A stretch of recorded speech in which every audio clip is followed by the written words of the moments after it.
I'm Robert Lawrence Kuhn, and here's what I'm watching.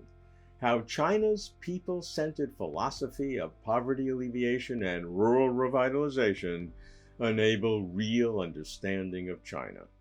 For almost a decade, I have been focusing on China's concern for its poorest citizens, and how, under President Xi Jinping, China has worked to enhance the standards of living to improve the lives of the country's vast and diverse population, especially through the targeted poverty alleviation campaign.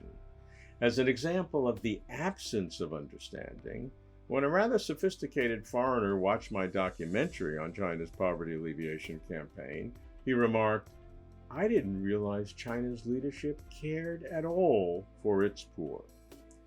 China's poverty alleviation campaign had brought nearly 100 million of the intractably poor out of extreme poverty. For China to achieve the Chinese dream of national rejuvenation, the eradication of all extreme poverty in 2020 was indeed necessary, but it was not sufficient. China must continue to fight relative poverty by reducing the still substantial relative poverty and close the still excessive wealth gap, primarily between rural and urban areas. Without the revitalization of the countryside, there can be no social stability, no national prosperity, no national rejuvenation. Thus, as 2021 began, President Xi, without hesitation or much time to celebrate, transitioned from poverty alleviation to rural revitalization, with the continuing goal to improve the lives of rural citizens. While grand visions are formulated by central leadership, they must be implemented by local officials who run the grassroots programs. In my in-depth field work, I was startled to witness local officials dispatched to impoverished villages to manage poverty alleviation full-time, often for 2 years.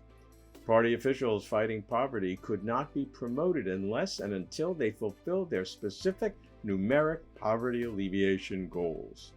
Officials knew that their careers prospered or faltered based on results. I watched local officials being held accountable, their careers at stake. However, an inherent danger lurks. With the poverty alleviation campaign declared victorious, with the spotlight of attention having moved on, there is less incentive for local officials to worry over those poor who, just out of poverty, might fall back into poverty. Leadership is aware of this latent problem and is devising policies to address it. Improving healthcare services is essential because illness is the leading cause of the poor sinking back into poverty. Developing specialty industries will help stabilize employment. Connecting poor areas to the internet has both short-term benefits for marketing agricultural products and long-term benefits for providing equal education.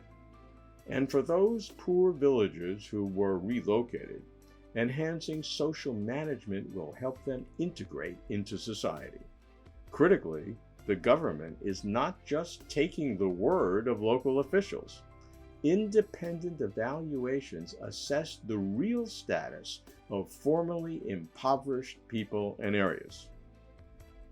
It has become a meaningful tradition in China that the first document issued by the CPC Central Committee and the State Council each year, dubbed the number one central document, indicating policy priority, concerns modernizing agriculture, building rural areas, and improving the lives of farmers. Document number one exemplifies China's concern for its poorest citizens. This year, 2023, document number one again emphasizes how to advance the modernization of 3 rural work categories: agriculture, rural areas, farmers. The document stabilizes production and ensures the supply of grain and other critical agricultural products, enhances the construction of agricultural infrastructure, increases support for agricultural science, technology, and equipment, consolidates the achievements of poverty alleviation goals, and promotes high-quality development of rural industries. China's grand vision looks ahead to 2035 and 2050, when standards of living in rural areas should be roughly equal to those of urban areas. Achieving basic modernization of agriculture and rural areas, including basic public services by 2035, and robust agriculture, beautiful landscapes, and prosperous farmers by 2050. I'm keeping watch. I'm Robert Lawrence Kuhn.